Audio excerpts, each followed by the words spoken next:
ಸರ್ವಜ್ಞಂತಹ ಕವಿ ಯಾವುದೇ ನಾಡಿಗೆ ಹೆಮ್ಮೆ ತರುವಂತಹ ಕವಿ. ಅವನು ಕರ್ನಾಟಕಕ್ಕಷ್ಟೇ ಅಲ್ಲ, ಇಡೀ ಜಗತ್ತಿಗೆ ಅವನು ಪೂಜ್ಯನಾಗಬೇಕು. ಆತನ ಸಾಹಿತ್ಯ ಬಹುಶಃ ಆಧುನಿಕ ಅಂತನ್ನುವಂಥ ಈ ಕಾಲದಲ್ಲೂ ಕೂಡ ಅಷ್ಟೊಂದು ಪ್ರಗತಿಪರ ವಿಚಾರಧಾರೆಯನ್ನು ಹರಿಸಿದವರು ಬಹಳ ಕಡಿಮೆ ಅಂತ ಹೇಳ್ಬೋದು. ಇತ್ತು ಸರ್ವಜ್ಞನ ಸಮಾಧಿ ಸ್ಥಳ ನೋಡಿ ತುಂಬ ನನಗೆ ನೋವಾಯಿತು.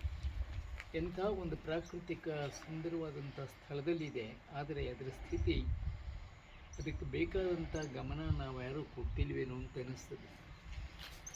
ಬಹುಶಃ ಸರ್ಕಾರ ಈ ಬಗ್ಗೆ ತೀವ್ರವಾದಂಥ ಗಮನ ಹರಿಸಿ ಇದೊಂದು ಪ್ರಾಚೀನ ಸಂರಕ್ಷಣೆ ಮಾಡಬೇಕಾದಂಥ ಸ್ಥಳ ಅಂತ ಇದಕ್ಕೆ ಬೇಕಾದಂಥ ಅಗತ್ಯ ಕ್ರಮ ತಗೊಳ್ಳಲಿಕ್ಕೆ ಸರ್ಕಾರ ಈಗಾಗಲೇ ಕ್ರಮ ಕೈಗೊಂಡಿದೆ ಅಂತ ಕೇಳಿದ್ದೇನೆ. ಅದು ಆದಷ್ಟು ಬೇಗ ಆ ಕೆಲಸ ಆಗಬೇಕು. ಒಂದು ವೇಳೆ ಇದನ್ನು ಪೂರ್ಣ ಪ್ರಮಾಣದಲ್ಲಿ ಇದು ಅಭಿವೃದ್ಧಿಗೊಂಡ್ರೆ ಒಂದು ಬಹು ಪ್ರಸಿದ್ಧವಾದಂತಹ ಪ್ರವಾಸಿ ಕೇಂದ್ರ ಆಗ್ತದೆ. ಅಷ್ಟೇ ಅಲ್ಲ, ಅನೇಕ ಇಲ್ಲಿ ಸಾಹಿತ್ಯಕ್ಕೆ ಸಂಬಂಧಪಟ್ಟಂಥ, ಸಂಸ್ಕೃತಿಗೆ ಸಂಬಂಧಪಟ್ಟಂತಹ ಅನೇಕ ಕಾರ್ಯಕ್ರಮಗಳು ನಡೆಯೋಕ್ಕೂ ಅವಕಾಶ.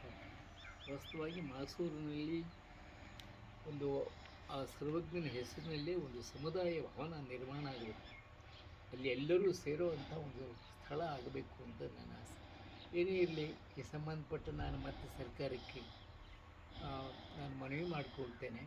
ಇದನ್ನು ಆದಷ್ಟು ಬೇಗ ಇದನ್ನು ಅಭಿವೃದ್ಧಿ ಕಾರ್ಯಕ್ರಮ ನಡೆಯೋದು ಆಗಲಿ ಅಂತ ನಾನು ಆಶಿಸ್ತೇನೆ.